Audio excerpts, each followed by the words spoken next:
Hello, Saturnians. So today I want to share with you some of my tarot quirks or the tarot rules that I follow that only make sense in my own mind, but I am well aware that they make no sense at all to others. So I'm calling this my tarot quirks because these are just weird rules that I follow, just because. In the future, I'll make another video explaining the tarot rules that I follow for very good reasons, but no, not this one. This one is about my tarot quirks that make no sense.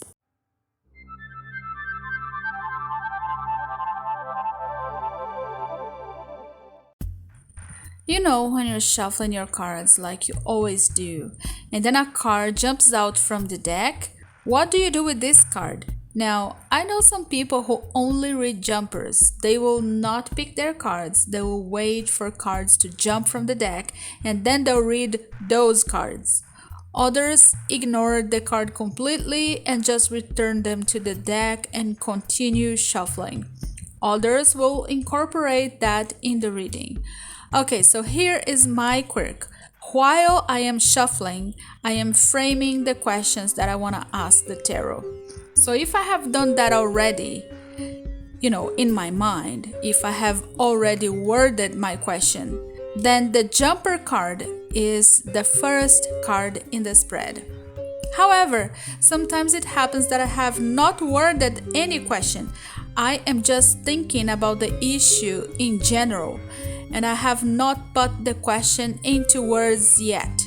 In this case, the jumper is always the outcome of the situation. Because in my mind, the deck could not know yet what I was asking before it decided to shed a card. So, it's the outcome. That makes sense in my mind. I don't know if that makes sense for you guys. Let me know in the comments. So here I have my jumper card, and whether it's the first card in a spread or the last card in a spread depends on whether I had already mentally asked the question or not.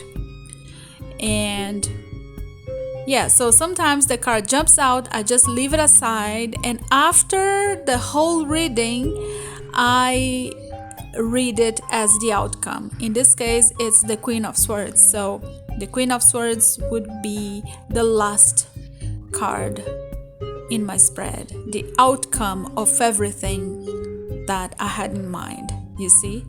So that's how it works for me. And by the way, this is the Light Sears, the Brazilian edition, which I have edged in green. That's why the words are in Portuguese. Alright, so next, another quirk related to shuffling. I shuffle my cards, and if for whatever reason I drop a few cards, and here I'm not talking about jumpers, not one or two cards, but if I drop several cards while shuffling, I will just put the deck away and grab another deck. I feel that the deck is grumpy. The deck doesn't want to play today, so I respect the deck's wish because it's not gonna give me anything meaningful in this scenario. So I'll just leave it alone and grab another deck.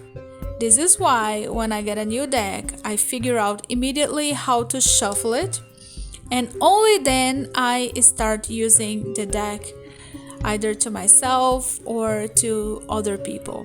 So if I already know how to shuffle these cards, I've been using the deck forever, and all of a sudden I drop the cards, they're just not in the mood, you see? They're not in the mood to play, they don't want to talk to me, so I'll leave it alone and grab another deck. I have several, so why obsessing about this one deck? I'll just change decks.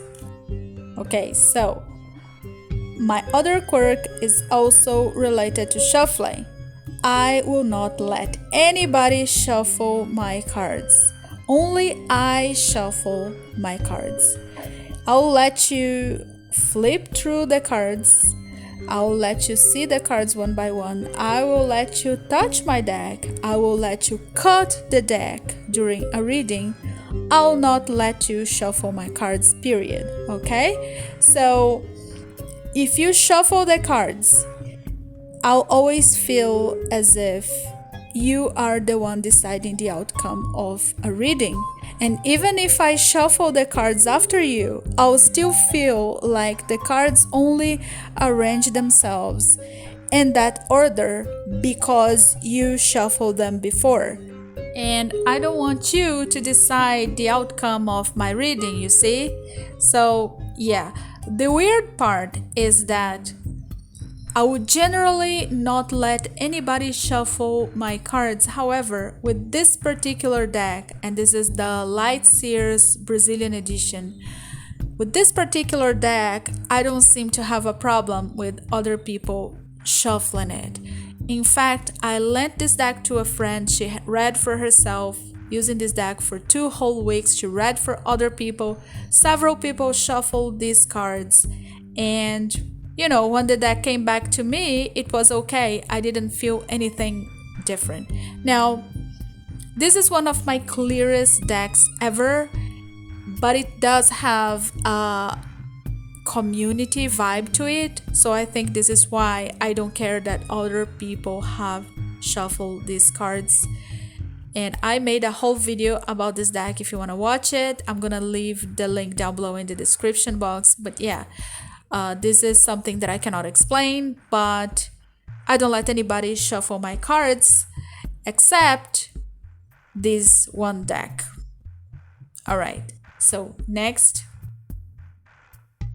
So this is a quirk related to clarification cards. I seem to have a problem with clarification cards because I feel that sometimes people pick clarification cards because the tarot is not saying what they want to hear. So they keep picking clarification cards in hopes that the deck will finally tell them, that their crush is in love with them or whatever.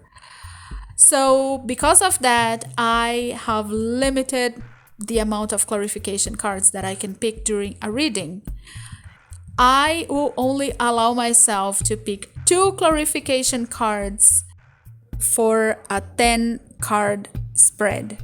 That means that if I only have 5 cards, I'll allow 1 clarification card. And if I have 10 cards, I'll allow 2 clarification cards, and so on, but not any more than that.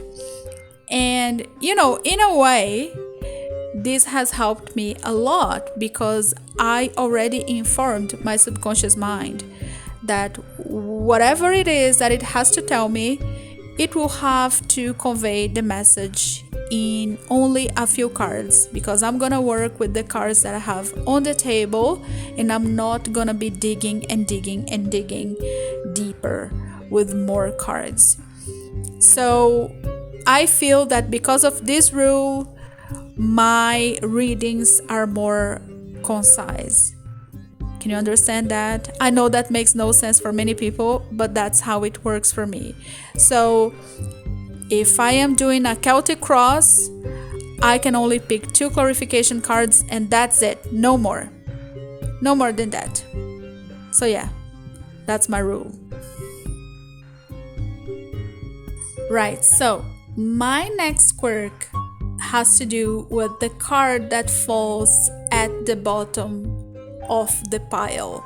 So, if I'm doing a reading for another person, I'm going to choose a spread and read the cards in accordance to the position they fall in the spread, just like I normally do, because I never read cards outside of a spread. And I'm gonna tell them everything that I see in the reading. However, once the reading is over and I'm just about to return my cards to the pile, I always see what's the card at the bottom of the pile. And this card is usually the shadow aspect of the reading, or something that cannot be known or will not be known. And I never tell this to the person, because if this card was supposed to be known, then it would be in the reading. Because it's outside of the reading, I don't tell them that. And many times this card is a message to me, something that I missed, something that I didn't pay attention to, And if I am reading for a friend or for a family member, usually this card is a message to me, not to them. So I don't know how I came up with that, but yeah, I don't know how to explain that. All right, so the next quirk is a bit weird also, but yeah, this is a quirk, so it's supposed to be weird, right? So I always have a candle burning when I am doing a reading, either for myself or for another person. And this happens very often, but if the flame dies during a reading, provided there is nothing else that could blow out the candles, like maybe there is a window open and then there is wind in the room, and that's what made the candle blow out. Now, provided it's nothing like that, I always pay attention to the exact moment in which the flame dies, because this often reveals to me that something needs to be investigated further. Sometimes it means that the person in front of me is not telling me the whole story or is not telling me the truth. And I'll give you an example. Maybe I'm doing a reading for somebody, so I just, lay all my cards, and all of a sudden the flame dies. And it dies as I am picking the Three of Cups. So I might say something like, okay, so tell me more about these friends that you have. Was there any crazy situation with your friends recently? That kind of thing. The next one is probably my weirdest quirk, and I realize it makes absolutely no sense. So please don't come at me, don't hate me. So I will not do any paid readings unless my nails are done. And I cannot really explain why, but I have a friend who cannot hear without her glasses. So if you ask her something and she's not wearing her glasses, she is going to put her glasses on and ask you to repeat the question because she wasn't listening. And while that makes no sense, I know many of you who wear glasses will relate. So yeah, this is how I feel in relation to my nails also. So if I'm reading to somebody else and my nails are not perfect, I feel like a dentist extracting somebody's tooth without gloves or something like that. And yeah, it makes no sense. Also, I need to drink wine in the correct wine glass, otherwise the wine tastes completely different to me. If you give me wine in a different glass, it tastes like something else. It doesn't taste like wine to me. Does that make any sense? No, but this is how I feel. So there you go. This is my weirdest tarot rule. If you give me a reading and your nails are not perfect, I don't care. I couldn't care less. I'm only worried about the reading. So this is not about the quality of the reading. That's just me being extremely Virgo. All right, thank you so much for watching, guys, and let me know what are your tarot quirks, and I'll see you next time. Bye bye.